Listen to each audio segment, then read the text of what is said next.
Okay, in this video, we wanted to talk about Google Ads for appliance repair companies.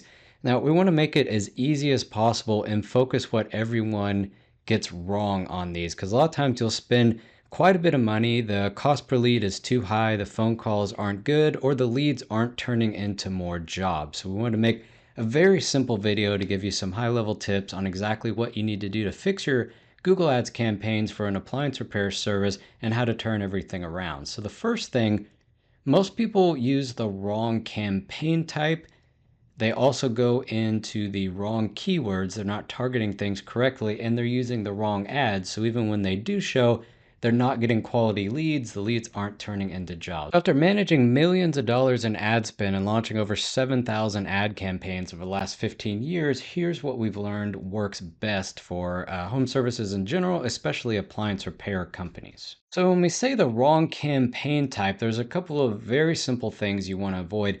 Don't use Performance Max. Google has been pushing this quite a bit. It shows on Google search, it shows as banner ads, it shows as YouTube videos.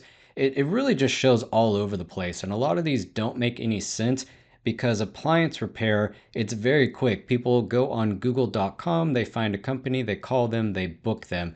Performance Max can work for online stores and things like that. It really doesn't make any sense to show up on YouTube, for example. You want to be on google.com and only there. Also, don't use smart campaigns. This is the very simple one that it sets up when you set up a new campaign. It does things like keyword themes, which is kind of like broad match. It's just going to show you for a lot of things that are kind of related to appliance repair services, but not really. It might be people looking for parts, people looking to get a job as an appliance repair technician, people wanting to know how much an appliance repair technician usually gets, what trade school you need to go to, all kinds of things that Google thinks are related to it, but it's not the same thing. You want that extra control that a search campaign will do, not the smart campaigns. Google really pushes its bad products that spend a lot of money but don't get you a lot of results, which would be Performance Max and smart campaigns.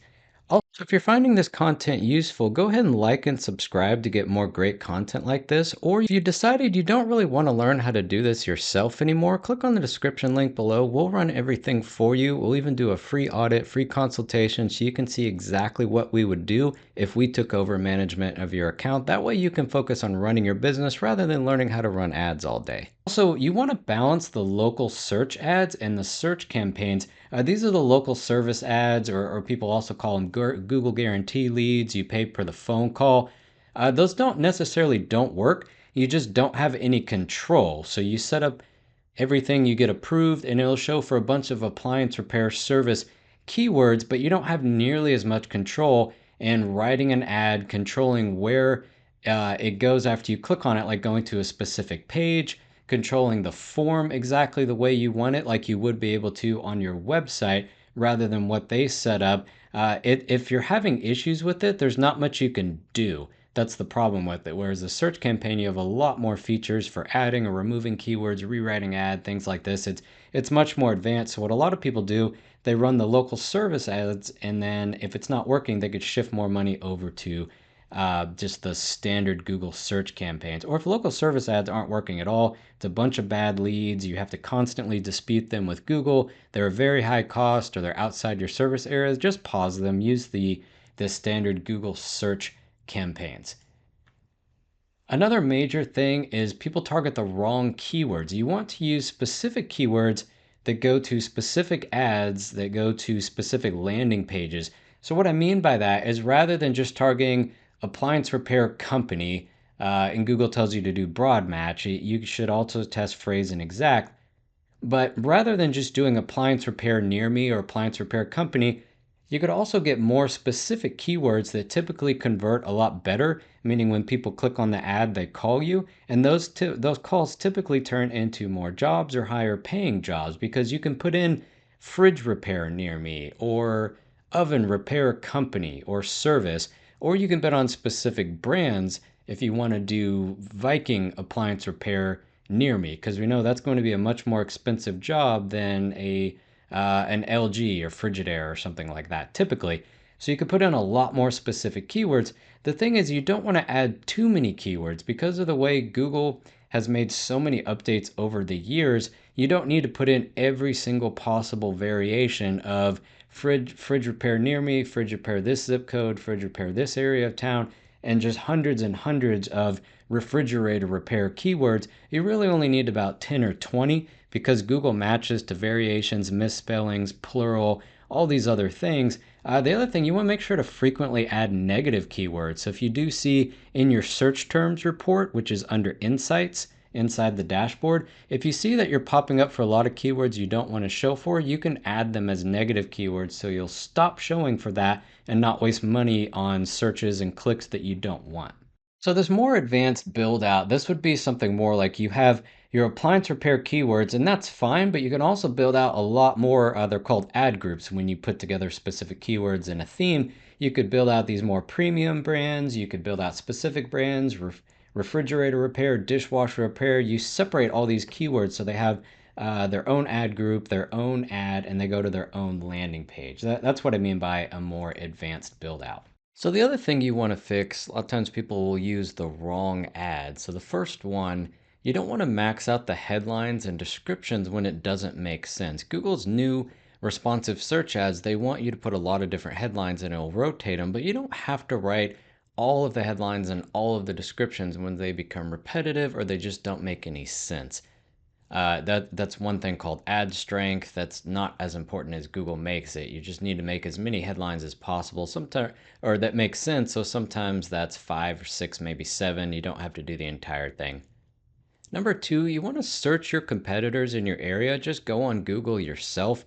Very easy, free thing to do. See what they're doing and do something different. If everyone is calling out a specific item, or nobody has a coupon, or nobody's talking about the different discounts, or if you have a warranty, or A plus Better Business Bureau, more reviews, something like that, you want to call that out. Make sure your ad stands out from competitors. Also, we covered this on the last slide. The third thing, customize your ad from the keyword search. That's separating it by ad groups as the technical term. You want to make sure that different keywords match up to different ads and go to different landing pages. So if they're searching for refrigerator, the ad says refrigerator repair in it, and the landing page says refrigerator repair in it. This will make it much more effective. And these tiny little changes, they don't seem like much, but when it's very competitive, it'll make your Google Ads campaign run much better, and you'll get a lot more jobs booked because everything's a lot more specific. Couple of bonus tips, I just want to throw them in there. Don't listen to Google. I wouldn't even listen to Google reps at all. They're going to call you constantly. You'll notice they all use the exact same script. It's whatever they're given that quarter. They have very little experience. It's just a giant call center, and they get bonuses if you spend more money. It's kind of worthless advice. You'll notice that it says spend more money, turn on automated bidding, add broad match keywords. It's just spend more, add more, more keywords, more ads, more money. It's just as much volume as possible. It's kind of a mess. Also, you'll notice Google suggestions that pop up inside the account. Same thing that the Google reps are saying. I'm not even sure why they call you. They just repeat all the pop-ups that are in your account. But you'll notice everything says you just need to spend more and add more keywords. It's not pinpointing on spending the smallest amount possible and getting the most results. Filtering out, blocking things that don't work, having a smaller list of keywords. The spend less and get more is the best thing for you as a appliance repair company. But Google wants you to spend more and get a little bit of results, just barely enough to not quit. I'm not really sure what their goal is, but as a appliance repair company, you want to make sure your Google Ads campaigns are getting the most out of your spend. So that means changing a lot of settings and blocking a lot of things, which Google doesn't like you to do. That means you spend a lot less. So these are the top things most people get wrong when they're doing Google Ads for appliance repair, for lead generation, things like that. So make sure to go in, double check your account, change things, switch things out, and it should perform much, much better.